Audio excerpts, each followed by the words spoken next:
Assalamualaikum warahmatullahi wabarakatuh.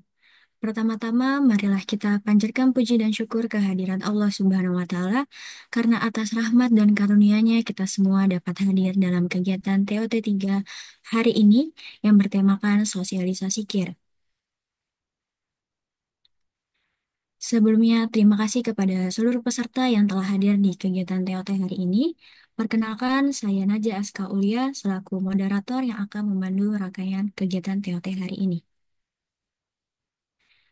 Sebelum kita mulai, boleh nih ya teman-teman, kita ramaikan dulu kolom chatnya. Kalian bisa nih kirimkan emoji yang menggambarkan perasaan atau mood kalian hari ini.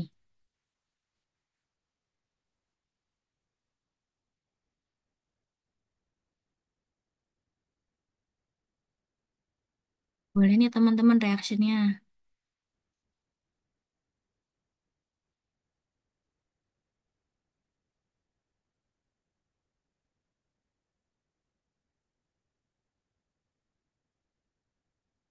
Wah, bervariasi banget ya, keren-keren banget nih energi positifnya. Kayaknya udah pada nggak sabar nih ya untuk kegiatan hari ini.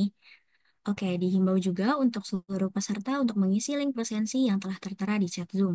Dan juga teman-teman yang masih off cam, boleh banget nih dinyalakan fitur kameranya sebelum rangkaian inti dari kegiatan ini dimulai.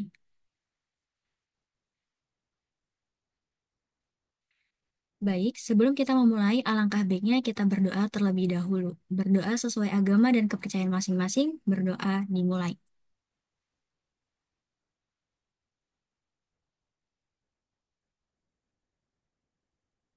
Berdoa selesai. Tanpa berlama-lama, langsung saja kita memulai kegiatan TOT 3 hari ini. Pada kesempatan kali ini, kita akan belajar bersama dengan seorang pembicara yang sangat luar biasa. Siapa lagi kalau bukan Kak Najma. Operator boleh untuk tampilkan CV Kak Najma?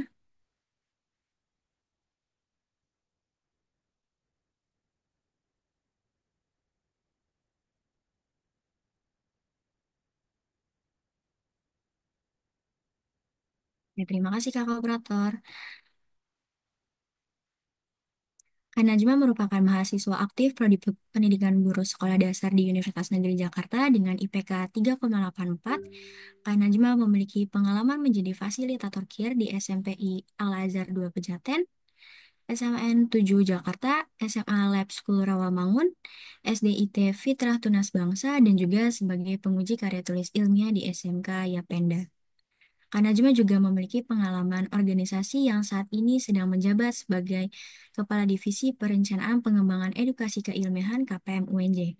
Selain itu, Kak Najma juga pernah mengikuti organisasi BMP PGSD FIP UNJ dan Rohis SMKN 2 Kota Tangerang. Kak Najma juga pernah mengikuti berbagai proyek, salah satunya yaitu yang terbaru menjadi fasilitator OAB KPM UNJ 2024.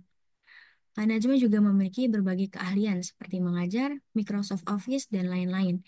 Selain itu, Kak Najma juga memiliki berbagai sertifikasi, yaitu sertifikasi pemegang hak kekayaan intelektual Media Planet Exploration Box, pemegang hak kekayaan intelektual buku panduan Planet Exploration Box, pemegang hak kekayaan intelektual senda tari tradisional, dan masih banyak lagi. Selain itu, Kak Najma juga memiliki berbagai penghargaan seperti juara dua pemilihan mahasiswa berprestasi FIP UNJ 2025, juara dua lomba scientific paper pada Epic Competition 2024, dan masih banyak lagi. Wah, keren banget ya pembicara kita saat hari ini. Sebelum kita masuk ke sesi pemaparan materi, kita sapa dulu nih pembicara kita. Kepada Kak Najma, apakah sudah bergabung di grup di Zoom? Halo Naja, suara aku masuk nggak? Halo Kak, masuk Kak. Gimana nih Kak Najma kabarnya? Alhamdulillah baik. Naja sendiri gimana kabarnya? Alhamdulillah baik juga. Akhir-akhir ini Kak Najma lagi sibuk apa nih Kak? Lagi sibuk eh, apa ya? Kuliah aja sih, kuliah sama organisasi sama KPM. Ya, semoga hal-hal yang dikerjakan Kak Najma berjalan dengan lancar ya Kak. Oke Kak Najma, apakah sudah siap untuk sesi pemaparan materinya? Insya Allah siap Naja. Oke, tanpa berlama-lama, mungkin langsung aja kita mulai sesi pemaparan materinya. Buat teman-teman bisa dicatat nih poin-poin pentingnya karena nanti setelah kegiatan ini selesai akan diberikan link pengisian resume. Untuk Kak Najma dipersilakan sesi pemaparan materinya selama 60 menit ya Kak.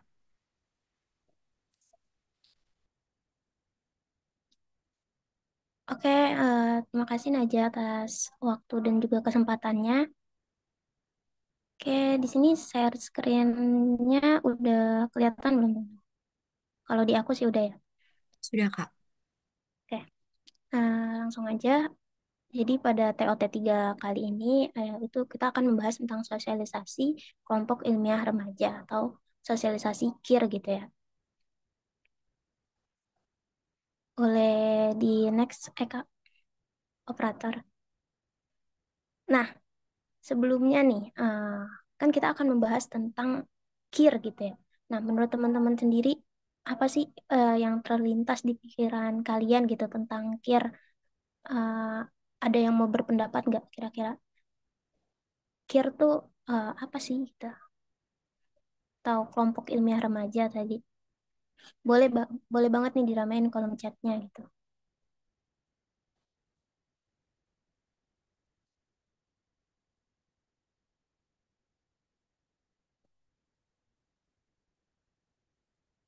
Wah, belum ada yang jawab nih kan aja. Coba deh, menurut kan aja organisasi keilmiahan nih kata Eka. Ya, terus ada lagi nggak? Eksperimen, Fadia. Ya, betul banget, eksperimen. Terus organisasi bertaraf SMA yang kegiatannya khusus untuk peneliti, Kak. Oke, masuk bisa. Karya ilmiah remaja. Benar, apa itu KIR? Singkatan dari karya ilmiah remaja. Nggak salah, betul. Banyak praktek eksperimennya, Kak. Wih, iya betul ya. Tadi kayak yang udah ditayangin sebelumnya tadi ya, banyak praktek eksperimennya gitu. Kegiatan dari KIR-nya itu sendiri. Nah, oke. Mungkin langsung aja di next. Nah, ya betul banget ya tadi dari pendapat teman-teman gitu ya. Jika digabungkan, kelompok ilmiah remaja adalah sekumpulan remaja yang melakukan serangkaian kegiatan yang menghasilkan suatu karya dengan memanfaatkan kaidah penalaran yang logis, sistematis, rasional, dan koherensi antar bagian-bagiannya. Nah, tadi juga betul tuh apa KIR itu singkatan dari kelompok ilmiah remaja ya, merupakan suatu grup atau kelompok para remaja yang berminat pada ilmu pengetahuan dan juga teknologi dalam mengembangkan kelompok ini itu diwadahi oleh institusi formal yaitu sekolah-sekolah. Nah, kalau tadi ada yang bilang sekolah bertaraf SMA, ternyata KIR ini juga memiliki jenjang yang tidak hanya SMA nih. Boleh. Nanti kita akan bahas tentang jenjang-jenjang dari KIR. Nah, selanjutnya di sini ada sejarah dari KIR itu sendiri. Nah, kapan sih KIR itu mulai ada gitu di dunia? Nah, pertama itu KIR itu dibentuk oleh Youth Science Club atau YSC oleh UNESCO pada tahun 1963. Nah, terus pada tahun 1969 itu terbentuklah Remaja Yuda Club di Indonesia yang kemudian berubah menjadi kelompok ilmiah remaja. Nah, di Indonesia kelompok ilmiah remaja pertama yang tertua yaitu KIRJU, kelompok ilmiah remaja Jakarta Utara yang berdiri sejak 2 Maret 1980 1982 hingga sekarang. Kelompok ilmiah remaja ini semakin marak ya, semakin tersebar gitu di berbagai sekolah. Udah rata-rata setiap sekolah memiliki ekstrakurikuler kelompok ilmiah remaja atau karya ilmiah remaja. Boleh di next, Kak. Nah, selanjutnya apa sih tujuan dan juga manfaat dari KIR itu sendiri? Nah, tujuannya itu untuk mengembangkan sikap ilmiah secara sistematis, objektif, rasional, dan berprosedur dalam diri pribadi yang diterapkan dalam kehidupan. Jadi tujuannya KIR itu sendiri untuk siswa gitu ya, itu untuk mengembangkan sikap ilmiah mereka gitu, yang secara sistematif, objektif, dan juga rasional. Jadi memang di KIR ini karena kelompok ilmiah remaja eh, akan melakukan segalanya dengan sistematis gitu, dengan objektif dan juga rasional, baik itu melakukan eksperimen, melakukan kepenulisan, ataupun melakukan hal-hal lainnya yang dilaksanakan pada kegiatan ekstrakurikuler KIR. Nah, manfaatnya itu buat apa sih? Yang pertama, meningkatkan daya nalar dan juga kreasi siswa gitu ya. Melalui apa? Melalui eksperimen-eksperimen tadi, melalui eh, penggalian ide siswa dalam menulis. Terus juga selanjutnya itu manfaatnya ada menambah wawasan iptek gitu ya. Nah, sekarang kan sudah semakin canggih gitu ya teknologi. Jadi siswa KIR itu juga digali nih wawasan ipteknya oleh fasilitator-fasilitator KIR-nya. Nah, terus membangkitkan rasa ingin tahu siswa. Melalui KIR juga dapat membangkitkan rasa ingin tahu siswa gitu. Karena pasti akan terus ada pertanyaan-pertanyaan, percobaan-percobaan yang akan dilakukan selama ekstrakurikuler. Terus memperluas wawasan dan kemampuan berorganisasi bagi siswa. Nah, biasanya di sekolah SMA itu kan juga ada OSIS gitu ya atau MPK. Nah, selain dari OSIS dan juga MPK yang merupakan organisasi yang biasanya paling highlight gitu di sekolah, itu juga ada KIR. KIR ini juga bisa menjadi wadah untuk berorganisasi teman-teman SMA gitu. Nah, selanjutnya juga ada meningkatkan kemampuan berbahasa baik lisan maupun tulisan. Nah, di KIR ini juga bakal meningkatkan kemampuan berbahasa nih secara lisan yaitu dengan mempresentasikan hasil proyeknya, mempresentasikan hasil eksperimennya atau mempresentasikan hasil karya tulisnya mungkin yang dibuat uh, yang ditingkatkan juga melalui tulisan gitu. Jadi di KIR itu selain kita eksperimen, tadi emang banyak ya banyak eksperimen, banyak percobaan, itu juga dilakukan pelatihan karya tulis ilmiah gitu atau KTI yang mana untuk meningkatkan ide-ide mereka di bidang tulisan. Nah, selanjutnya sebagai wadah untuk prestasi dan juga prestise, di mana KIR ini juga menjadi batu loncatan para siswa untuk mereka berprestasi gitu, baik di bidang kepenulisan, di bidang eksperimen, ataupun bidang olimpiade-olimpiade sains gitu. Nah, juga dan itu juga bisa menjadi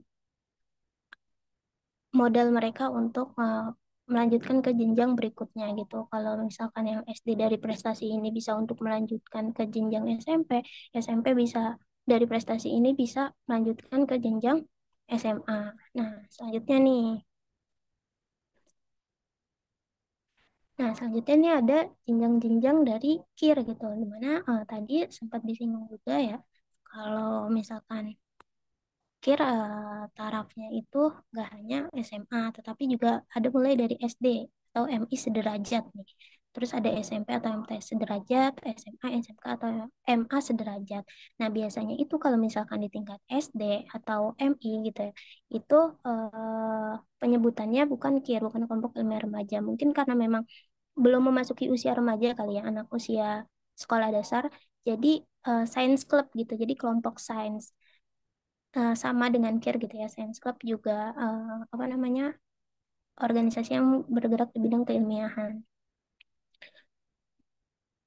Nah, di SD atau di MI ini biasanya belum belum terlalu sesulit SMP dan juga SMA. Kalau misalkan di SD tuh masih banyak eksperimennya, eksperimen, games, kuis. Jadi emang yang kirnya tuh fun gitu, fun learning. Jadi yang bikin anak-anaknya nggak bosan, anak-anak yang tidak mudah jenuh gitu dalam melakukan kegiatan ekstrakurikuler.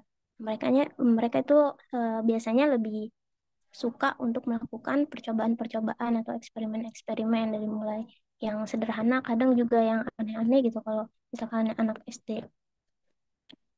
Nah, selanjutnya naik nih ke jenjang SMP atau MTS sederajat. Nah, ini biasanya udah mulai meningkat tingkat kesulitannya. Jadi siswa tidak hanya dituntut untuk bereksperimen gitu ya, tidak hanya melakukan eksperimen sama ekstrakurikuler, tapi juga udah mulai melakukan penulisan. Nah, biasanya kalau misalkan di SMP ini penulisannya masih berupa esai gitu ya. Tak, walaupun juga udah berupa KTI gitu kan opsi atau Olimpiade Penelitian Siswa Indonesia yang diadakan juga udah ada di tingkat SMP gitu ya. Jadi penelitian sebenarnya juga udah ada tingkat SMP, cuman memang dikondisikan sesuai eh, jenjangnya gitu, sesuai jenjang SMP. Nah, tapi biasanya itu juga dimulai dari penulisan esai dulu nih kalau di SMP kita latihnya. Nanti baru eh, mulai ke penulisan ke KTI. Tapi disesuaikan lagi dengan eh, tingkat kemampuan dari anak-anak SMP gitu atau MTS. Nah, selanjutnya ke jenjang yang paling tinggi yaitu SMA, SMK atau MA sederajat. Nah, kalau di jenjang ini udah mulai cukup kompleks nih kegiatan kirnya gitu. Bahkan kayak mereka juga eh, udah dituntut nggak hanya selain eksperimen ataupun kepenulisan, tapi juga dari segi berorganisasinya. Itu biasanya mereka udah melakukannya sendiri gitu.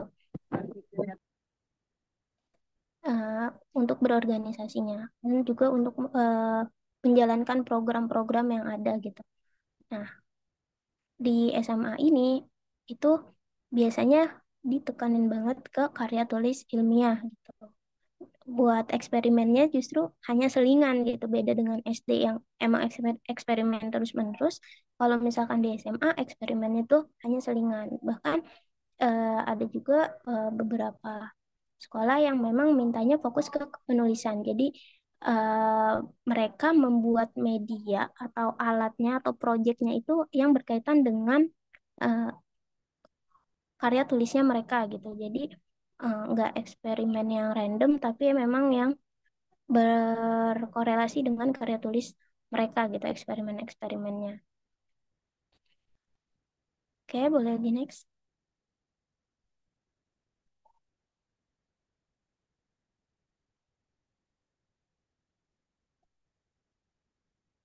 Nah, itu ya tadi apa kegiatan-kegiatan perjenjangnya gitu dari ekstrakurikuler KIR ini. Nah, selanjutnya kegiatan KIR itu tadi kan udah sempat disinggung ya. Ada apa aja sih? Yang pertama itu kegiatannya ada demo ekskul atau oprek anggota. Ini biasanya dilakukan di awal ajaran baru gitu, demo ekskul atau open recruitment anggota KIR. Biasanya dilakukan di lapangan gitu, pertunjukan-pertunjukan berupa eksperimen ataupun sosialisasi ke kelas-kelas atau yang lainnya itu sesuai sama rancangannya dari anak-anak KIR itu sendiri gitu ya untuk sistem demo ekskulnya bagaimana. Nah, selanjutnya itu kegiatan lain selain kegiatan yang lain lagi yang paling sering dan terlintas pertama gitu ya kalau KIR ya eksperimen gitu. Ya, itu betul banget ya di KIR itu emang banyak eksperimen, banyak percobaan-percobaan. Nah, selain itu juga tadi juga udah sempat disinggung ada pelatihan esai, pelatihan kepenulisan itu mulai dari tata cara pembuatan esai dulu. Karena emang yang agak yang lebih basic gitu ya sebelum memasuki karya tulis ilmiah, sebelum memasuki ke KTI itu biasanya emang esai dulu. Eh, Anak-anak diajak buat melakukan untuk menulis esai dulu sebelum KTI. Nah, selanjutnya itu pelatihan KTI. Nah, pelatihan KTI ini bagaimana? Itu biasanya dimulai dari penggalian ide, terus dari kita jelaskan gitu per pertemuannya dari mulai penggalian ide, terus bab satu, bab 2, bab 3, bab 4, dan itu juga sambil mereka buat dan kita terus review gitu setiap pertemuannya. Jadi terus berkelanjutan kalau untuk pelatihan KTI ini bisa jarang sih yang bisa sekaligus gitu, sekaligus dalam satu pertemuan, tapi biasanya bertahap untuk KTI itu. Esai juga bertahap, pendahuluan, isi penutup biasanya, tapi eh, untuk pengumpulannya itu dilakukan 1 minggu, deadline 1 minggu itu masih bisa kalau misalkan esai. Nah, selanjutnya itu ada proyek dan juga presentasi karya. Nah, ini ya yang tadi gitu. Beda dengan eksperimen, kalau misalkan proyek itu biasanya emang yang berkaitan dengan KTI mereka gitu. Misalkan mereka sedang membuat pengembangan media. Nah, itu kan sebuah proyek. Nah, itu mereka buat dan mereka presentasikan gitu. Dan presentasi lainnya juga seperti ketika mereka setelah mereka melakukan percobaan atau eksperimen itu juga mereka bisa presentasikan nih karyanya atau proyek-proyek yang memang memerlukan rangkaian gitu. Itu hasil akhirnya mereka presentasikan. Terus juga selanjutnya melakukan studi banding. Nah, biasanya di KIR juga melakukan studi banding nih antar sekolah. Eh, bi- Antar sekolah biasanya sekolah tetangga dulu sama sekolah yang dekat gitu. Studi banding gimana sih KIR di SMA ini, gimana sih KIR di SMA yang satu lagi gitu. Jadi saling tukar menukar pengetahuan gitu. Nah, itu bisa mengunjungi salah satu SMA itu atau SMA itu yang berkunjung ke SMA ini. Kalau misalkan SMA baik itu SMP maupun SD sama ya. Itu studi banding. Nah, kalau misalkan di KPM sendiri itu ada kegiatan studi banding itu kegiatan temu fasil gitu ya, temu fasil SKBM. Yang kedua itu studi banding yang dilakukan secara offline itu mengumpulkan sekolah-sekolah se-Jabodetabek gitu. Jadi memang perwakilan-perwakilan dari sekolah-sekolah KIR binaan KPM yang ada di Jabodetabek itu melakukan studi banding di Universitas Negeri Jakarta gitu kalau tahun lalu. Nah, selanjutnya itu kegiatan KIR berikutnya itu ada lomba. Nah, pasti nggak luput dari lomba gitu KIR. Eh, Karena memang apa ya, memang banyak peluangnya untuk keilmiahan ini di perlombaan-perlombaan yang sedang apa ya, sedang up sekarang gitu. Perlombaan karya tulis, perlombaan esai itu kan emang lagi banyak-banyaknya. Dan sekolah emang lagi ngejar-ngejarnya gitu prestasi untuk meningkatkan baik itu akreditasi sekolah maupun meningkatkan value dari sekolah itu sendiri. Dan lomba ini juga berguna untuk siswa-siswanya itu sendiri gitu ya. Eh, Biar apa? Ketika mereka kalau yang SMA ketika mereka lulus bisa diterima menjadi salah satu syarat atau membantu untuk diterima di kampus-kampus yang mereka inginkan, atau kalau misalkan mereka SMP itu bisa diterima di SMA yang mereka di SMA yang mereka inginkan gitu. Seperti kayak lomba yang sedang apa ya, yang sedang running sekarang itu kan banyak gitu ya, kayak lomba opsi, lomba fiksi. Itu tuh kemarin yang menang-menang lomba itu mereka yang di SMP-nya menang lomba itu keterima gitu di sekolah favorit yang ada di SMA. Yang di SMA juga keterima di kampus favorit yang mereka inginkan gitu. Nah, selain itu juga nih ada lomba yang emang tarafnya nasional gitu. Yang sedang running sekarang di UNJ itu ada lomba IDEA gitu. Itu terbuka untuk SMA juga. Nah, di sini bisa banget nih kalau di sini ada teman-teman SMA atau kakak-kakak Fasil mengajak anak kirnya untuk mengikuti lomba IDEA gitu, lomba penulisan keilmiahan yang bergerak di bidang pendidikan. Karena itu bakalan lumayan banget sertifikatnya buat nanti lanjut studi gitu. Nah, selanjutnya dan lain-lain ya masih banyak banget kegiatan-kegiatan science club atau care lainnya yang nggak bisa disebutkan satu persatu gitu karena memang tergantung menyesuaikan permintaan sekolah juga ya kalau kegiatan-kegiatan care itu. Jadi kita menentukan tapi eh, berkoordinasi juga dengan sekolah bagaimana ke depannya gitu. Nah, boleh di next. Nah, selanjutnya di sini ada struktur organisasi dari ekskul KIR sendiri gitu. Nah, kalau di sini saya sumbernya jujur dari ekskul KIR sekolah SMA N34 gitu ya. Menurut saya ini paling bagus gitu struktur KIR-nya. Saya terapkan juga di SMA N7 di sekolah saya. Nah, Di sini strukturnya tuh yang pertama ada ketua, di mana kita ketahui bersama gitu ya, ke job desk ketua itu bertanggung jawab atas semua kegiatan, baik latihan yang bersifat rutin maupun latihan yang bersifat berkala, terus menyusun program kegiatan ekstrakurikuler KIR, menyusun jadwal latihan rutin ekstrakurikuler KIR, sosialisasi dan perekrutan anggota KIR, dan juga musyawarah organisasi KIR gitu. Nah, selanjutnya di bawah ketuanya ada sekretaris dan juga bendahara gitu. Nah, yang pertama, kalau misalkan sekretaris ya sama gitu ya. Tugasnya atau job desk-nya membuat catatan-catatan tiap pertemuan, menyusun persuratan, membantu ketua dalam mengkoordinasi anggota KIR, membuat program kerja, proposal, laporan evaluasi, mendata kehadiran dan lain sebagainya yang emang job desk sekretaris gitu. Nah, selanjutnya juga ada bendahara, ya biasa juga ya bendahara yang mengatur keuangan gitu. Baik keuangan kas maupun keuangan-keuangan lainnya gitu yang diadakan di ekstrakurikuler KIR. Nah, selanjutnya di sini ada 4 divisi. Mana yang pertama ada divisi education dan juga research, yaitu untuk mengatur pertemuan, latihan mingguan, mempersiapkan praktikum, membuat workshop atau pelatihan tingkat dasar, peningkatan soft skill dan juga hard skill anggota KIR, dan juga selanjutnya itu ada divisi internal dan juga eksternal, di mana tugasnya itu melaksanakan perekrutan anggota baru, melaksanakan pengukuhan atau pendekatan antar anggota, mengatur studi tur atau studi banding, bekerja sama dengan organisasi ekstrakurikuler lainnya, lintas alam dan juga bakti sosial. Kalau misalkan internal dan eksternal, di sini mungkin kalau misalkan di KPM sama kayak PSDA gitu ya.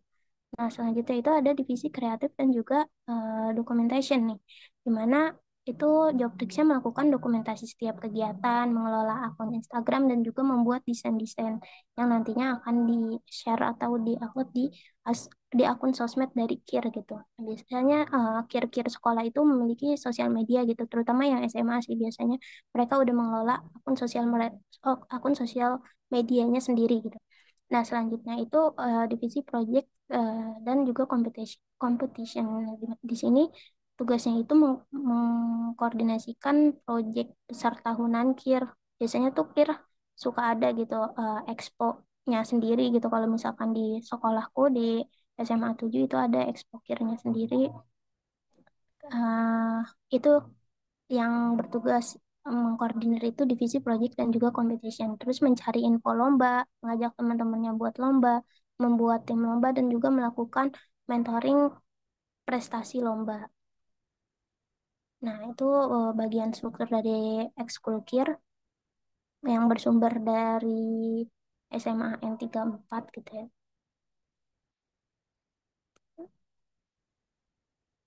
Boleh di next. Nah, selanjutnya nih ada manajemen program KIR. Gimana sih program kita ketika mengajar KIR itu uh, dimulai dari biasanya emang pertama itu tahap perencanaan. Tahap perencanaan ini dilakukan dengan biasanya 1 minggu sebelum kegiatan ekstrakurikuler KIR gitu ya perencanaannya. Yaitu kalau misalkan pertemuan kita emang pengen eksperimen, ya itu kita membuat broadcast atau list. Kalau misalkan saya sendiri gitu membuat broadcast atau list alat bahan apa aja yang bakal digunakan untuk eksperimen pada minggu berikutnya gitu, pada minggu depan. Itu juga serta langkah-langkahnya dan juga biasanya ada video tutorialnya. Itu kalau saya dalam bentuk broadcast biasanya. Perencanaan untuk eksperimen. Nah, sementara untuk KTI itu biasanya kita eh apa ya, memberikan bahan ajar gitu atau modul-modul pembelajaran kepada siswa untuk mereka pelajari, di mana pada saat pertemuan materi nanti kayak mereka udah paham gitu, dan juga mereka bisa interaktif kepada fasilitatornya untuk diskusi mengenai dari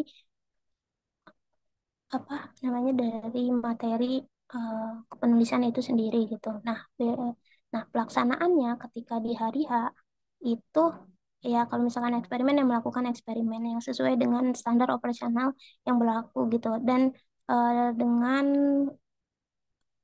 apa ya dengan dengan safety, dengan keamanan dan juga mempertimbangkan keamanan keselamatan gitu. Jadi emang apa misalkan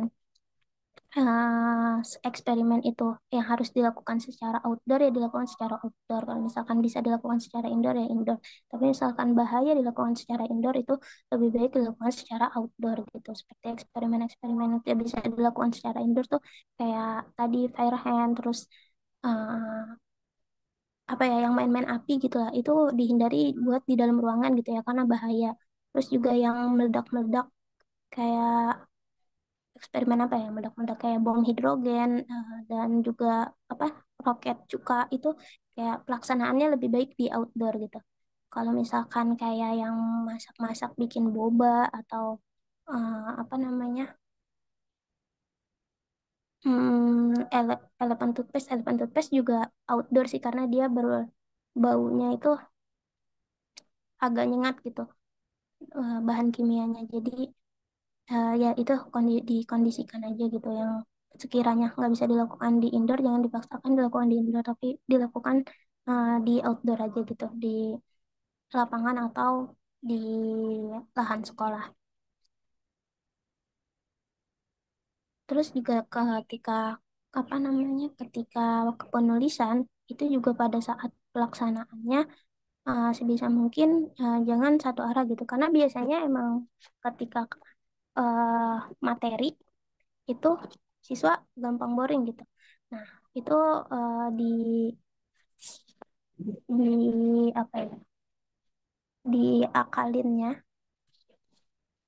itu dilakukan secara interaktif gitu ketika emang sesi materi atau sesi materi kepenulisan. Jadi enggak satu arah tapi siswa diajak buat terlibat gitu dalam sesi materi itu. Jadi yang interaktif aja. Jadi ngobrol atau diskus bersama siswa-siswanya. Nah, selanjutnya evaluasi. Nah, kalau biasanya yang saya lakukan gitu ya dalam evaluasi, kalau misalkan buat eksperimen itu pre-test, post-test. Jadi sebelum eksperimen kita lakukan pre-test, setelah eksperimen kita lakukan post-test. Jadi bisa melihat perbedaan gitu ketika anak-anak sebelum mencoba dan setelah mencoba. Nah, terakhir itu penilaian. Biasanya di akhir semester itu akan diminta nilai rapot gitu atau iya, nilai yang untuk dimasukkan ke dalam raport itu biasanya ada dari persenannya itu dari daftar hadir dan juga dari emang perkembangan anak-anaknya dalam mengikuti kegiatan ekstrakurikuler. Nah, mungkin pelengkapnya itu ya, pelengkapnya untuk melaksanakan kegiatan KIR ini atau memanajemen program KIR ini itu ada silabus atau modul, alat bahan eksperimen, RPP atau modul ajar dan bahan ajar atau media ajar. Di mana contoh dari silabus atau modulnya itu bisa bentar boleh di share screen operator silabus sama juga silabus dan juga modulnya kalau saya temukan tadi.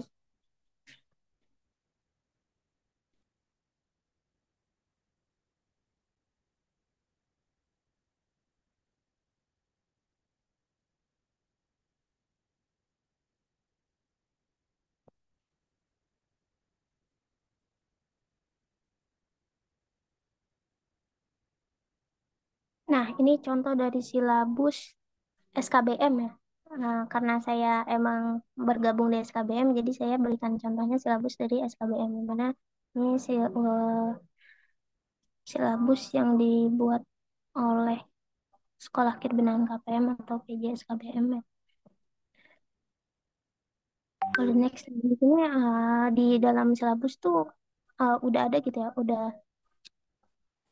ada dari mulai kompetensi kompetensi dasarnya, materi pokoknya, gimana terus indikatornya, terus penilaian yang dilakukan tuh apa, alokasi waktunya dan juga sumber belajarnya. Ini untuk silabus jenjang SMP ya. Ada ketiganya gitu, ada silabus jenjang SD, SMP dan juga SMA. Itu hampir sama yang membedakan seperti tadi ya yang saya jelaskan per jenjang gitu. Yang membedakan itu tingkat kesulitannya. Biasanya kalau SD banyak eksperimen, SMP mulai meningkat juga SMA lebih banyak karya tulis. Nah, boleh di scroll ke paling bawah ya Kak, operator. Nah, di sini paling bawah di rubrik penilaian. Nah, di sini juga ada ya format atau contoh referensi gitu. Walaupun biasanya menyesuaikan juga setiap sekolah. Format dari rubrik penilaian pada kegiatan ekstrakurikuler yaitu mulai dari penguasaan materinya, bagaimana kemampuan mengeksplorasi jawaban, kemampuan presentasi, ketepatan dalam menyelesaikan masalah, dan kemampuan dalam menggunakan alat atau media nih kriterianya. Itu beda-beda juga kriterianya. Ini kalau ini untuk jenjang SMP, ada juga jenjang SD dan juga jenjang SMA gitu.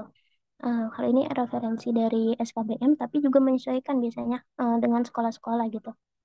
Jadi emang bersifat fleksibel ya untuk untuk rubrik penilaian ini.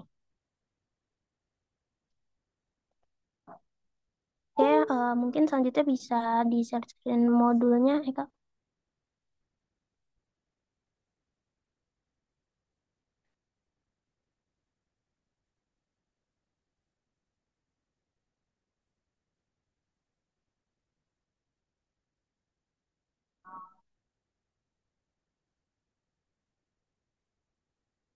Nah, ini modulnya. Sama yang modul juga saya masih bersumber dari SKBM gitu ya, karena emang sudah sebagai penyedia hmm, penyedia fasilitas gitu untuk fasil-fasil care SKBM. Jadi saya masih beracuan pada modul SKBM. Boleh di next. Di sini isi modulnya banyak ya, mulai dari materi, karya tulis ilmiah, dan juga eksperimen-eksperimen gitu. Dimana eksperimennya ada di situ dijelaskan alat bahannya dan juga penjelasan mengenai eksperimen itu sendiri gitu. Jadi memang bahan ajar yang akan digunakan untuk mengajar KIR di sekolah nantinya. Ini untuk modul SKBM jilid 1 ya. Sebenarnya juga udah ada modul SKBM jilid 2 gitu, tapi memang masih dalam proses validasi. Nah, oke, mungkin itu aja buat. Nah, di situ juga ada tuh dari mulai pengenalan KIR. Jadi memang bertahap ya di modul ini udah cukup lengkap gitu. Tapi yang lebih lengkapnya lagi nanti ada di modul SKBM jilid 2 dan akan terus diupdate gitu perlengkapan. Boleh dibalikin ke PPT lagi ya, Kak.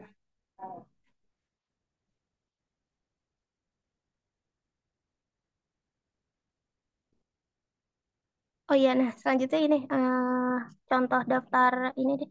Daftar apa? Contoh daftar nilai atau rubrik penilaian. Ya, contoh rubrik penilaian.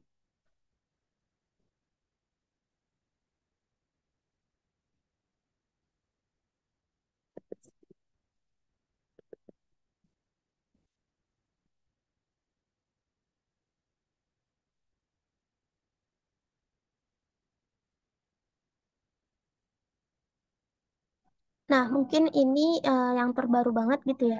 Karena sekarang kan kurikulumnya udah merdeka gitu. Nah, kemarin itu buat dari sekolah saya sendiri itu dimintanya emang format penilaiannya kayak gini gitu buat nilai rapotnya.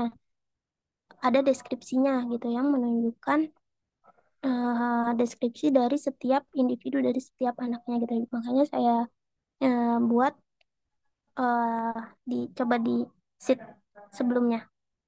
Tadinya penilaian angka, jadi dikategorikan penilaian angka ini menjadi jadi abjad gitu ya. Nah, di situ ada range nilainya, terus ada keterangannya. Ini boleh banget dijadiin sumber referensi. Nanti insya Allah bisa saya kirimkan gitu ya di grup TOT. Nah, kalau ini kan berdasarkan daftar hadir gitu ya. Dan juga eh, biasanya itu seharusnya berdasarkan ini juga berdasarkan kemampuan dari siswa. Tapi kalau di sini saya menggunakan daftar hadir karena memang eh, apa ya eh, nggak sempat melakukan asesmen waktu itu. Jadi berpacuannya dengan daftar hadir aja gitu. Lebih baik lagi ketika melakukan asesmen. Jadi diukur juga tingkat kemampuan siswanya gitu.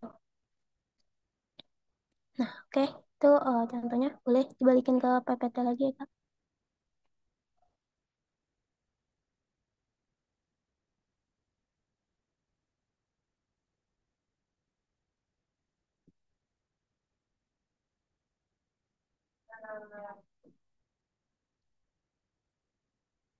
Nah, itu tadi tentang manajemen program kerja ya.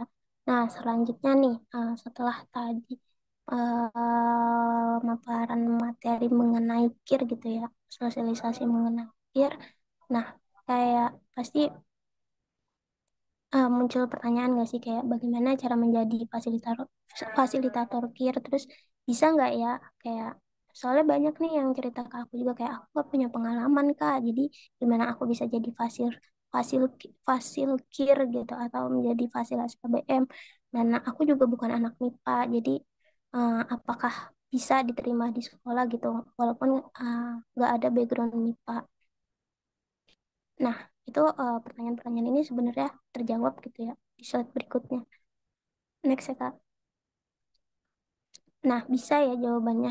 Yang penting tuh kalau misalkan emang mau ngajar kir, itu pertama punya kemauan diri dulu gitu. Karena eh apa ya, itu kunci utama dalam melakukan segalanya gitu, segala kegiatan. Itu mau dulu, mau memiliki kemauan diri, memiliki keberanian diri, mau belajar, dan juga memang yakin gitu bisa meyakinkan kalau misalkan emang eh, kalian bisa buat menjadi fasilitator care. Nah, selanjutnya proses berikutnya tuh ketahapannya kalau misalkan di KPM sendiri itu yang pertama daftar fasil SKBM gitu ya. Untuk menjadi fasilitator care itu tahapan pertama daftar fasil SKBM karena emang di situ merupakan wadah yang bisa menjadi peluang untuk teman-teman ngajar kir di sekolah-sekolah gitu. Nah, selanjutnya TTD tanda tangan MOU itu untuk memenuhi hak dan juga kewajiban dari teman-teman sendiri gitu, baik itu kepada instansi yang mewadahi kirnya itu sendiri seperti SKBM ataupun kepada sekolah nantinya. Dan selanjutnya untuk mengembangkan potensi dari teman-teman gitu ya, dari teman-teman yang tadinya mungkin nggak ada background di MIPA tapi kan ada training of trainer gitu, disediakan training of trainer. Banyak juga ya training of trainer itu nggak hanya di KPM tetapi juga banyak pelatihan-pelatihan di luar sana gitu yang emang menyediakan pelatihan-pelatihan keilmiahan yang bisa diikuti gitu. Sekarang kan media informasi juga udah semakin canggih gitu ya, bisa kita belajar dari mana aja gitu, nggak harus uh, takut gitu karena belum punya pengalaman atau karena emang nggak ada background, tapi bisa dipelajarin dengan melalui training of trainer tadi gitu, salah satunya dengan TOT KPM ONJ ini. Nah, terakhir ngajar deh kalau misalkan emang udah belajar udah mateng gitu ya, sebenarnya nggak harus mateng tapi yakin aja gitu.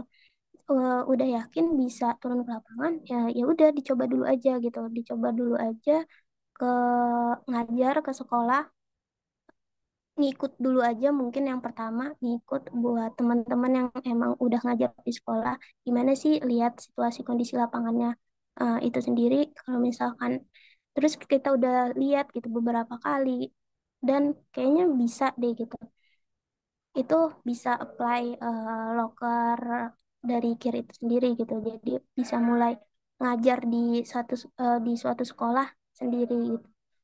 Itu eh, bisa sih, bisa pasti bisa gitu. Teman-teman pasti bisa buat ngajar KIR atau science club di sekolah-sekolah baik itu jenjang SD, SMP maupun SMA. Ketika teman-teman memang mau belajar. Nah, selanjutnya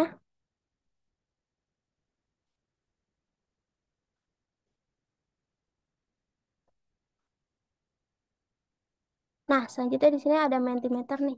Eh, Coba apa namanya? Boleh teman-teman mulai misi gitu. Aku coba buat Mentimeter, coba di scan screen-nya. Bentar aku mulai dulu. Mungkin ditarik aja ya Kak share screen-nya. Aku mau coba share screen.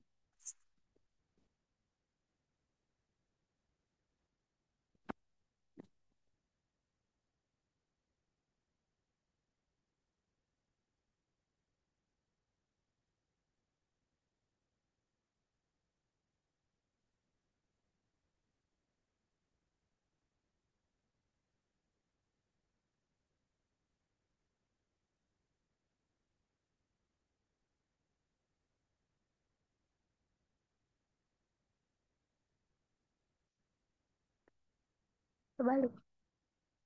Ya nggak apa-apa. Bisa bisa eh bentar, bentar.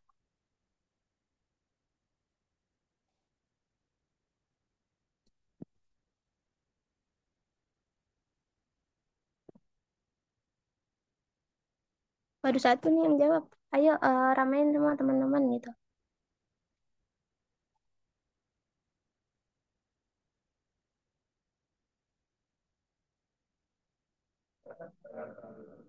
Nah, banyak sih. Udah 5 tuh hasil akhirnya.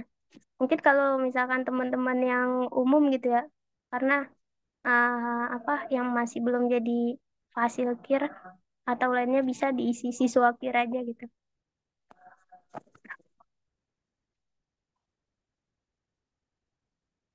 Atau yang masih jadi calon fasilitator bisa jadi siswa dulu.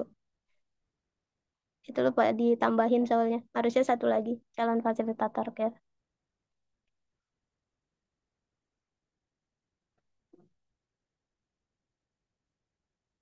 Berarti aman ya di sini nggak ada pembina.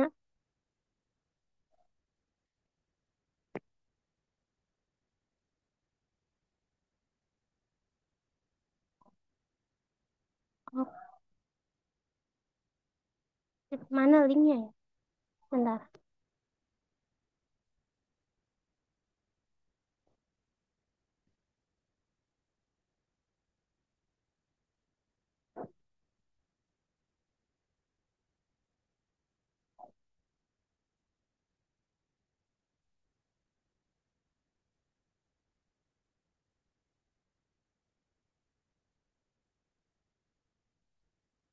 Ada lagi nggak nih teman-teman? Masa baru 10?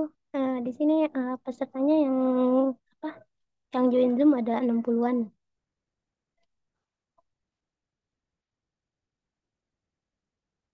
Ayo, bentar mungkin inian sama linknya kali ya. Ini teman-teman yang tadi belum sempat mencet linknya, aku share dulu deh.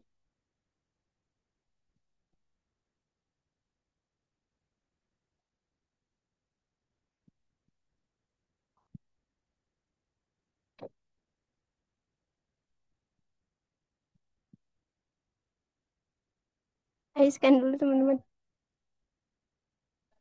yang belum sempat buat buat ini linknya.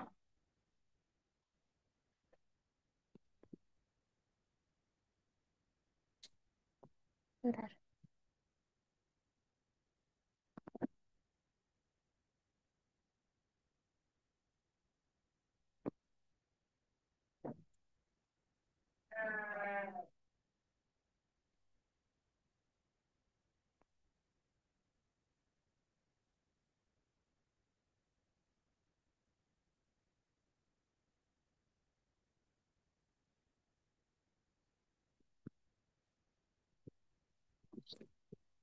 Nah, ya. Oke, linknya udah ada di kolom chat Zoom ya, teman-teman.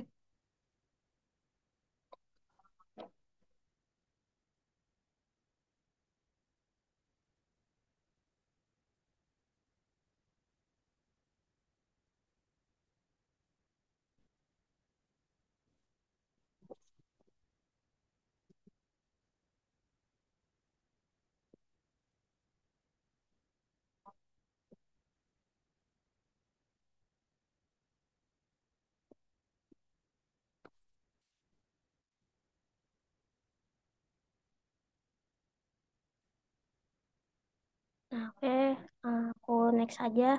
Sini berarti alhamdulillah ya masih banyakkan fasil dan mungkin calon fasilitator KIR gitu ya, atau juga siswa KIR. Dan belum ada gitu ya kalau buat pembina. Nah, nih selanjutnya bisa belum ada yang ngisi nih.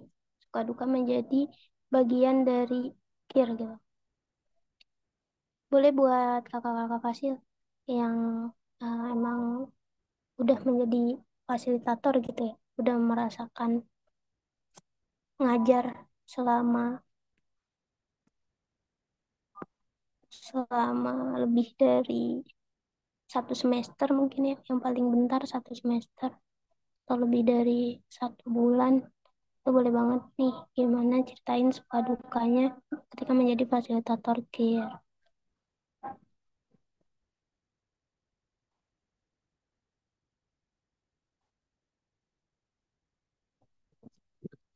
Anaknya suka di, anaknya susah dibilangin. Oke, ada lagi nggak?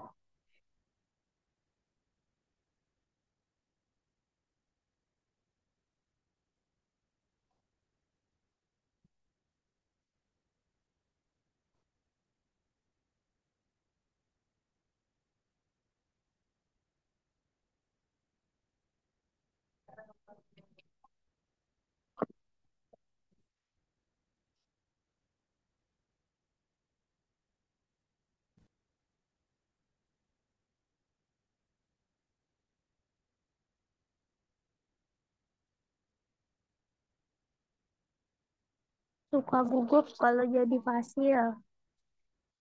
Oke, kenapa tuh gugupnya?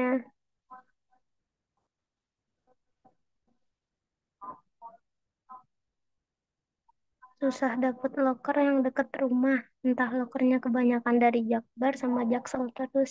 Ya Allah, rumahnya di mana tuh? Jangan-jangan rumahnya di Bogor atau di Bandung gitu. Kalau misalkan loker-loker yang biasanya tersedia dari SKBM itu kan biasanya emang Jabodetabek gitu ya. Ya paling banyak di Jakarta sih emang. Karena emang eh, banyak sekolah yang mencari fasilitator care itu dari eh, sekolah-sekolah yang Jakarta. Bisa nih nanti coba hubungin aja apa namanya eh, penanggung jawab SKBM yang sekarang. Minta loker yang dekat rumah. Nah, selanjutnya kalau anak SMA biasanya gampang dikasih tahu dan cepat paham. Sukanya nih, alhamdulillah dari tadi duka-duka mulu ya, sekarang udah ada sukanya. Kalau anak SMA biasanya gampang dikasih tahu dan cepat paham. Itu ya kelebihannya. Jadi walaupun emang materinya lebih sulit di SMA, tapi anaknya lebih dewasa gitu, jadi lebih cepat nangkep gitu, lebih cepat paham dan bisa diajak diskusi juga karena kan emang udah dewasa gitu ya, udah besar, udah bisa diajak berdiskusi. Nah, selanjutnya ide unik dong biar anak-anaknya mau diajarin materi KTI suka bebel ya Allah, kadang nggak didengerin ya Allah. Gimana ya? Sama lagi tuh dukanya. Nah, itu idenya tadi KTI apa pas lagi ngajar KTI jangan satu arah gitu, jangan materi-materi materi semua, tapi juga interaktif gitu. Anaknya disuruh ngomong sama mereka sama lagi dukanya tuh. Emang itu duka kita semua gitu ya. Emang anak-anak cenderung lebih suka eksperimen biasanya daripada KTI gitu ya. Karena materi kayak mereka soalnya sekolah udah dijejelin materi terus, ekskul materi juga ya emang agak PR sih sebenarnya. Tapi ya itu ya mungkin ide uniknya diajak ice breaking aja, diajak main anaknya. Selanjutnya bingung mau eksperimen apa. Nah, itu bisa lihat di referensi eksperimen SKBM. Kalau bingung mau eksperimen apa. Nah, SKBM menyediakan referensi eksperimen yang begitu banyak. kalau misalkan bagian dari eksperimen. Tapi kalau misalkan bukan bagian dari kalau misalkan bagian dari SKBM, kalau misalkan bukan bagian dari SKBM, itu banyak referensi-referensi eksperimen yang bisa dilihat di YouTube ataupun eh, di bisa ke IG SKBM terbuka untuk umum gitu. Tuh banyak gitu percobaan-percobaan yang udah dilakukan. Seru banget ngajarin eksperimen ke anak-anak. Mereka juga seneng dan atraktif banget. Terus kalau dukanya mungkin lebih muter otak ya biar anaknya tetap happy, tapi ilmunya juga nyampe ke mereka. Amin. Masya Allah. Terus loker di Bogor emang ada info dong. Info loker Bogor. Nanti ya, kalau misalkan emang ada lokernya. Mungkin nanti penyebarannya bisa sampai Bogor nih, buat teman-teman dari Sekolah Care Benahan KPM. Tips biar ngajar seru. eh Gimana ya? Eksperimen. Karena eksperimen itu seru. Terus anaknya jangan suruh main HP. Karena kalau misalkan anaknya udah main HP, dia seru sendiri. Jadi interaktif aja ngobrol sama anaknya. Terus sebisa mungkin kayak, apalagi kalau misalkan di jenjang lebih tinggi gitu ya. Atau di SMA, itu ngobrol aja sama anaknya. Kalau misalkan di SD, itu seru sendiri kok. Tanpa diminta untuk biar ngajar seru, mereka biasanya seru sendiri gitu. Emang anaknya aktif-aktif banget. Kadang keaktifan sampai kitanya capek. Kalau anak-anaknya punya prokernya sendiri, tapi di hari itu juga harus ngajarin materi, mending ikutan mereka atau mereka diajak buat belajar. Aduh, pernah lagi nemuin yang kayak gini. Kalau aku gitu ya, waktu itu dibagi dua. Jadi mereka ngikutin buat belajar dulu, terus habis itu kita ngikutin prokernya mereka gitu. Jadi dibagi waktunya biar dua-duanya tersampaikan dengan baik. Enakan jadi fasil SMP, SD, atau SMA, Kak? Sepengalaman aku gitu ya, sejauh ini itu SMA sih. Karena tadi udah ada yang ini juga ya, sukanya kalau misalnya SMA bisa diajak ngobrol gitu, bisa diajak diskusi. Tapi kalau misalkan SD ya itu eh, apa ya, agak sedikit mengeluarkan tenaga besar gitu untuk ngajar di SD gitu. Karena emang anaknya aktif-aktif banget. Dan harus kita kontrol iniannya mereka. Karena kalau misalkan eksperimen, apalagi eksperimen-eksperimen yang emang sifatnya agak apa ya, agak riskan gitu, itu sangat dihati-hatikan gitu kalau buat anak SD. Kalau misalkan paling enak, aku SMA sih karena udah bisa dikontrol. Walaupun aku PGSD. Terus kir itu seru banget, dukanya paling capek. Tapi rasa capek itu kalah sama benefit yang didapetin dari kir. Ya, nah itu betul banget. Kayak benefit yang didapetin dari ngajar kir tuh ngobatin rasa capek. Benar-benar. Kan kalau misalkan ngajar kir ya pasti dapat benefit gitu ya, atau dapat fee. Nah, itu pengobat sih. Jadi kita ya udah. Dan biasanya anak-anaknya tuh juga bisa jadi pengobat. Aku lupa daftar Cavasil. Ya, ya udah lapor sama SKBM. Padahal udah diperpanjang. Oke, mungkin next kali ya.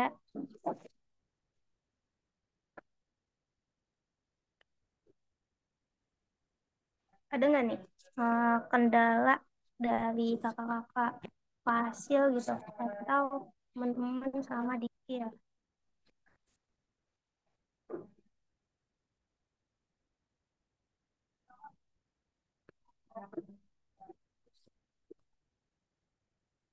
Bentar deh, ini udah semakin sore juga ya.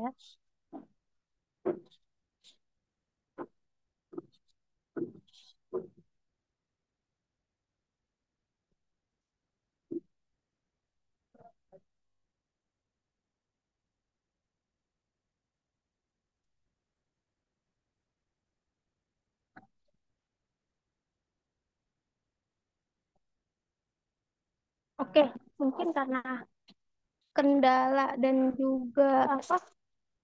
dan juga tadi masuk ke dalam suka duka gitu ya. Jadi, nah, kita langsung aja ke ini yang terakhir, pertanyaan yang terakhir gitu, untuk mempersingkat waktu juga. Nah, dikhususkan buat teman-teman Cakasil nih, atau jika ada siswa KIR di sini. Nah, setelah mendengarkan materi suka duka dari fasil-fasil tadi gitu, apakah kalian tertarik untuk bergabung di KIR? Oke, sudah ada jawaban sangat tertarik dan juga tertarik. Sangat tertarik masih tertinggi. Terus tertarik. Nggak ada yang kurang tertarik dan juga tidak tertarik ya. Itu kurang deh itu. Tidak tertarik harusnya.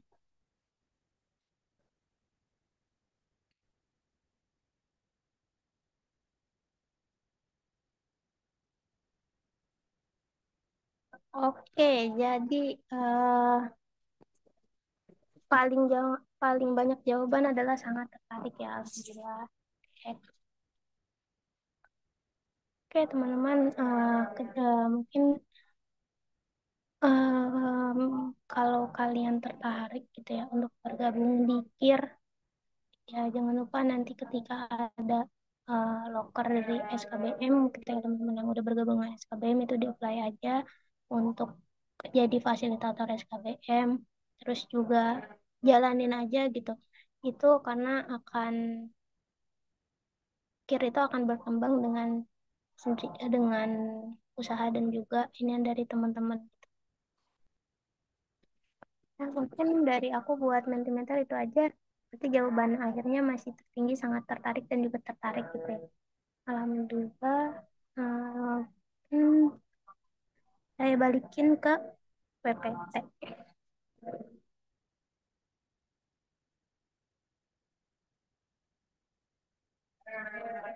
Boleh, operator di-share lagi tadi PPT-nya buat slide terakhir.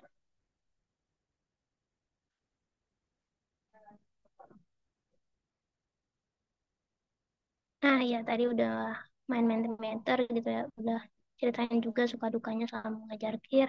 Nah, selanjutnya di sini ada dokumentasi mengajar dari saya gitu ya. Itu yang pertama ada dokumentasi mengajar di SD Tekinsa, terus selanjutnya ada di SMA 7 itu saat itu lagi pembuatan yogurt atau bioteknologi, eksperimen bioteknologi. Kalau yang di SD itu lagi buat boba. Terus yang berikutnya itu ada di SMA 7 juga ketika lagi pemaparan materi. Nah, di situ tuh kebetulan yang memaparin materi ada dari Kak Ismi tuh, memaparin materi metodologi penelitian. Oke, boleh di next. Oke, ini mungkin kontak us dari saya. Boleh di next lagi.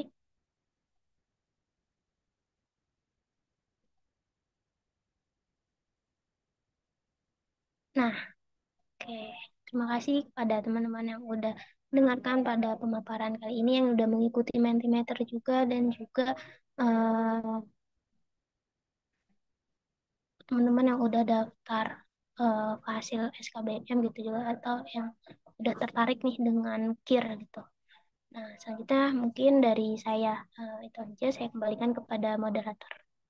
Terima kasih.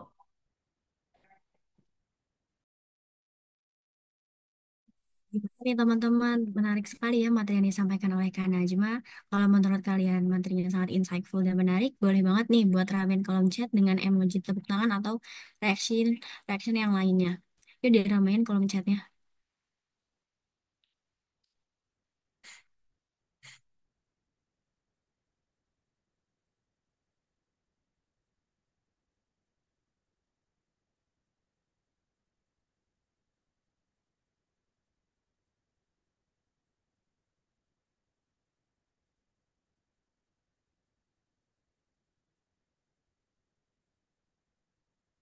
Wih, udah banyak nih reaction dari kalian yang artinya materi yang disampaikan oleh Kak Najma ini sangat menarik dan bermanfaat ya. Karena juga tadi Kak Najma juga jelasin mulai dari tujuan dan manfaat dari KIR, kegiatan KIR, dan juga manajemen program KIR. Nah, sekarang kita masuk ke sesi tanya jawab selama 43 menit. Bagi teman-teman yang ingin bertanya, silakan raise hand untuk bertanya secara langsung atau ketik pertanyaannya di kolom chat. Jangan ragu untuk bertanya ya. Boleh teman-teman yang mau bertanya?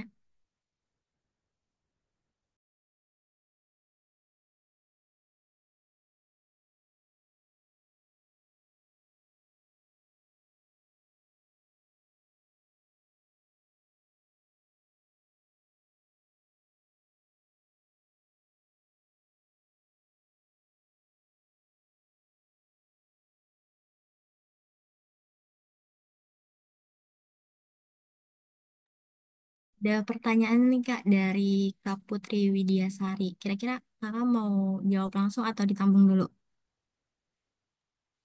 Boleh langsung juga aja. Oke, aku izin membacakan ya Kak. Izin tanya, waktu daftar fasil SKBM kan ada keahlian yang kita tuliskan, keahlian nggak berhubungan dengan sains. Apakah kita masih punya kesempatan untuk mengajar? Terima kasih. Oke, mungkin izin jawab ya pertanyaan dari Putri.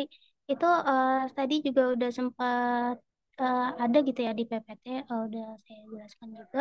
Kalau misalkan nggak punya eh, background atau keahlian di bidang sains, itu bisa apa enggak gitu buat ngajar ada kesempatan atau enggak? Ada ya jawabannya. Jadi nanti tuh biasanya sekolah itu emang minta kriteria fasilitator gitu. Nggak semua kriteria fasilitator itu emang minta apa backgroundnya MIPA atau sains.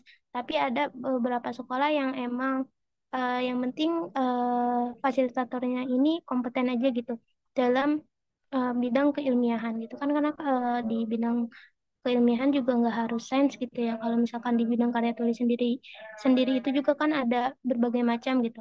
Bahkan kalau misalkan biasanya juga ada sekolah-sekolah yang emang apa ya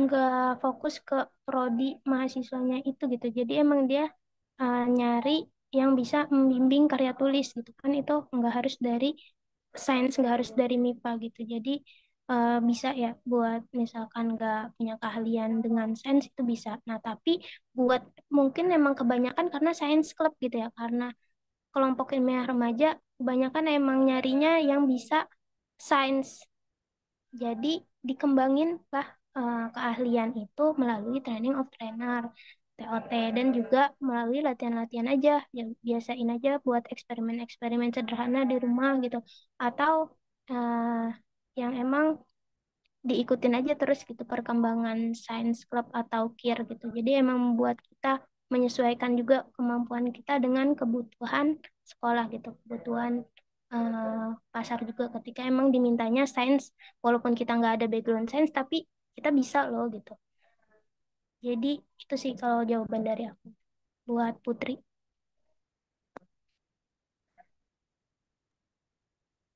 Terima kasih Kak Najma atas jawabannya. Gimana nih Kak Putri? Apakah sudah terjawab?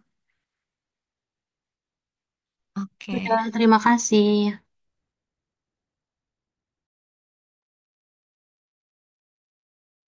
Selanjutnya ada pertanyaan lagi nih Kak dari Kak Putri. Kapan kita bisa memutuskan eksperimen pertama kita di sekolah, misalnya di jenjang SMA?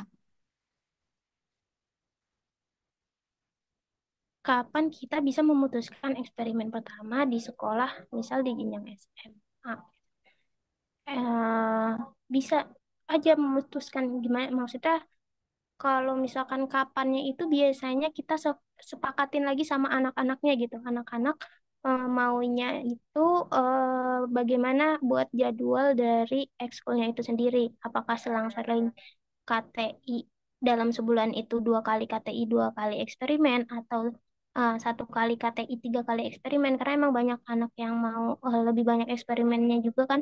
Nah itu juga tetap dikoordinasiin ke pembina gitu karena biasanya emang permintaan anak-anak sama permintaan pembina suka berbeda gitu anak-anak maunya eksperimen terus pembina maunya KTI terus nah itu kita jadi penengah kalau misalkan seimbang aja gimana gitu jadi kita tetap selang-seling eksperimen KTI gitu. Untuk memutuskannya itu bareng ya, bareng membuat rencana atau program kerja selama 1 semester itu bareng sama siswa dan juga pembina gitu. Kalau misalkan buat di jenjang SMA, sama sih sebenarnya di jenjang SMP juga kita bikin kesepakatan bareng pembina juga, bareng siswa juga. Di SD pun ke pembinanya aja sih, kalau misalkan ke siswanya enggak, tapi ke pembinanya itu kita harus laporan program 1 semester ke depan gitu, bakalan mau ngelakuin apa aja. Oke, mungkin kalau dari aku jawaban kedua buat Putri Widiasari juga itu aja. Oke, terima kasih Kak Najma. Gimana Kak Putri? Apakah sudah terjawab? Oke, terima kasih Kak Najma sudah terjawab. Oke Kak, ada lagi nih Kak pertanyaannya dari Siti Nur Aisyah. Kak izin tanya, jadi disarankan kalau memberikan materi KTI kepada siswa itu dengan interaktif, ada nggak sih Kak tips-tips melakukan apa saja supaya pembelajaran KTI tersebut jadi lebih didengarkan dan dimengerti oleh anak-anak? Kak? Oke, mungkin kalau misalkan tips-tips ya, biar bisa didengerin dan juga diingetin sama anak-anak, yaitu sih penyajiannya disesuaikan gitu. Kalau misalkan emang jenjangnya SMP, kata-katanya itu disesuaikan eh, dengan apa ya? Dengan bahasa yang mudah dimengerti oleh anak-anak seusia SMP gitu. Bahasa yang disampaikan fasilitatornya. Dan juga tipsnya itu tadi ya, dibuat apa sih namanya, rules di awal buat anak-anak gitu. Buat siswa akhirnya buat rules di awal perjanjian atau inian di awal biar mereka emang ngedengerin sampai akhir gitu. Ketika mereka nggak mendengarkan itu mungkin bisa ditembak aja langsung. Ini sebenarnya agak agak apa ya, agak keras sih, tapi nggak apa-apa, itu kayak demi mereka dengerin juga gitu, demi mereka ngerti. Ketika mereka nggak dengarkan, tembak aja, coba tadi kakak ngomong apa gitu. Kalau misalkan emang ada anak yang pelengos kagak dengerin gitu ketika kita lagi jelasin, itu bisa, kalau misalkan tipsnya ketika nggak didengerin atau nggak dimengerti ya, bahasanya dipermudah, terus juga interaktif itu maksudnya ngobrol terus sama anak-anaknya. Jadi nggak satu arah, nggak kita terus yang ngomong, kayak ajak aja, menurut pendapat kamu apa? Kayak kalau menurut kamu gimana, itu ditembak aja anaknya satu-satu gitu. Dan usahain ketika materi itu yang emang mereka nggak harus explore menggunakan gadget atau handphone, itu jangan diizinkan untuk bermain gadget itu, karena pengalaman aku juga gitu ya, di ngajar kir ini, ya udah, ketika mereka main gadget ya asik sama gadgetnya sendiri gitu, kita ngobrol cuman sama yang ambis-ambis doang. Itu sih Siti Nur Aisyah jawabannya. Ya Sama gimana Kak? ini kan, oh sama ini lagi, satu lagi tipsnya itu, biasanya aku ini kasih reward, apa, iming-iming buat ngasih reward gitu. Jadi kayak di awal tuh kayak aku udah bawa permen gitu. Nih, nanti dengerin kakak ya. Nanti yang bisa jawab dapat reward nih, atau dapat bintang gitu. Nggak harus berupa barang sih, rewardnya bisa dapat bintang. Nanti jadi nilai plus. Itu di awal tuh dikasih apa namanya, stimulus-stimulus kayak gitu aja dulu guys, biar mereka makin semangat gitu. Jadi dikasih apa ya, awalan-awalan yang ngebangkitin semangat mereka. Itu aja, Ja. Oke, terima kasih Kak Najma. Ada lagi nih Kak yang bertanya dari Mediani Anggita Azman. Kak izin tanya, dalam mengajar kan kita tentunya perlu interaktif ya Kak agar ilmu yang kita sampaikan itu dapat didapat mereka pahami dengan mudah. Tapi kalau semisal dari kepribadian anak-anak yang kita ajarkan tipe yang pendiam atau pasif, apakah ada solusi? Oke, Kak, izin tanya, dalam mengajarkan kemudian kita tentunya perlu interaktif.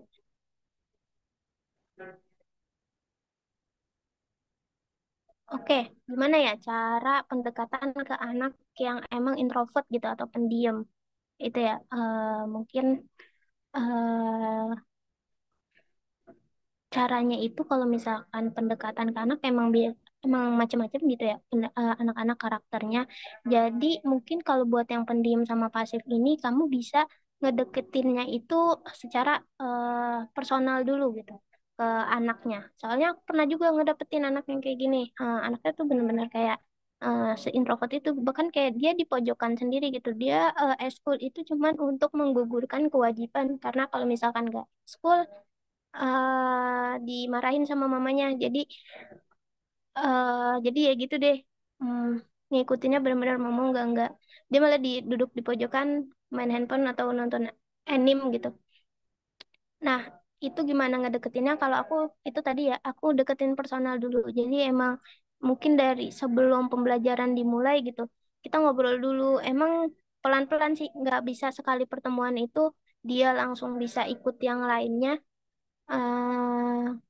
Buat bareng-bareng sama teman-teman yang lainnya gitu ya, untuk mengikuti pembelajaran atau mengikuti ekskul sama kayak yang lain, itu bertahap gitu.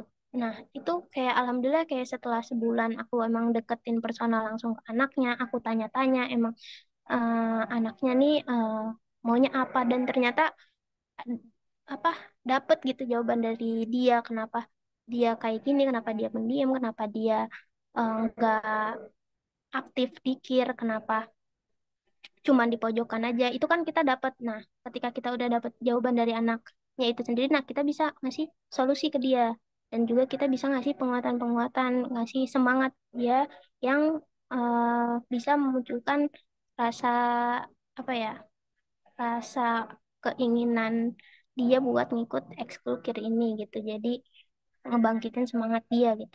Dideketin secara personal dulu sih, Medi. Kalau misalkan aku ke anak-anak yang pendiam atau introvert. Oke, terima kasih Kak Najma atas jawabannya. Gimana nih Kak Medi, apakah sudah terjawab? Oke. Dihimbau kepada teman-teman semua, jika ada pertanyaan yang ingin ditanyakan, boleh raise hand untuk bertanya secara langsung atau ketik pertanyaannya di kolom chat.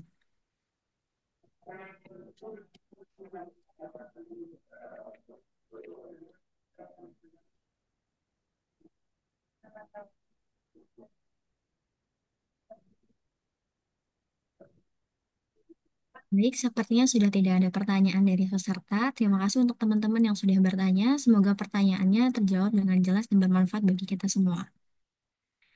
Nah, kita lanjut ke agenda selanjutnya, yaitu pemberian sertifikat kepada pemateri. Kepada kakak operator, tolong disampaikan, tolong ditampilkan sertifikatnya.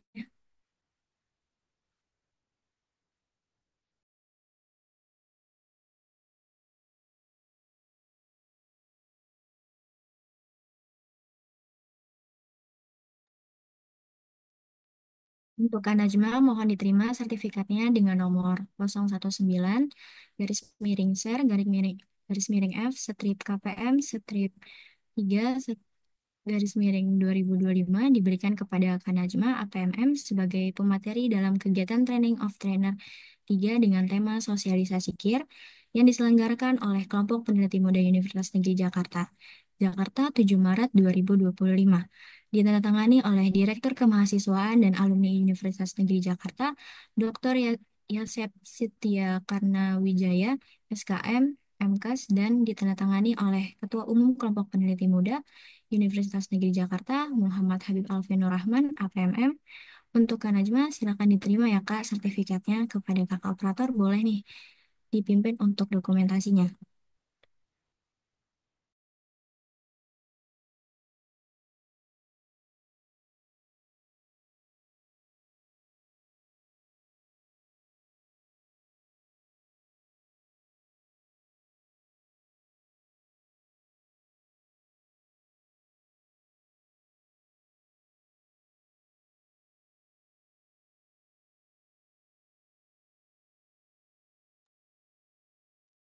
Aku hitung ya. Satu, dua, tiga.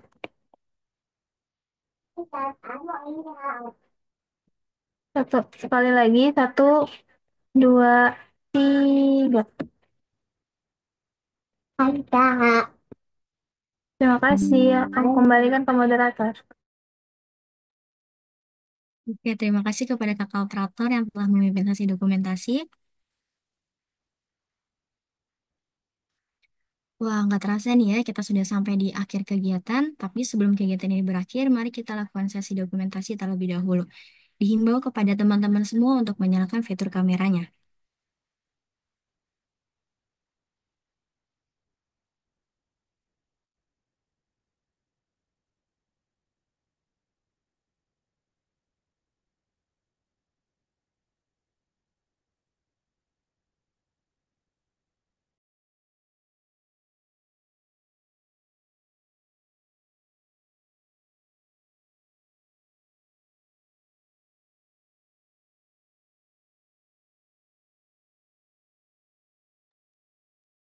Baik, karena sudah pukul 5.37, dipersilakan untuk kakak operator memimpin sesi dokumentasi.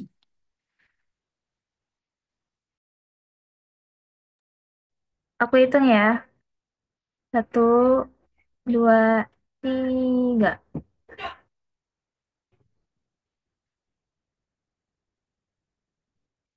Oke, terima kasih. Aku kembalikan ke moderator. Baik, terima kasih untuk kakak operator atas sesi dokumentasinya. Terima kasih juga untuk Kak Najma atas ilmu dan sharingnya yang luar biasa. Semoga apa yang kita pelajari hari ini bisa bermanfaat dan berguna untuk kita semua. Terima kasih juga untuk teman-teman yang sudah hadir dan aktif berpartisipasi.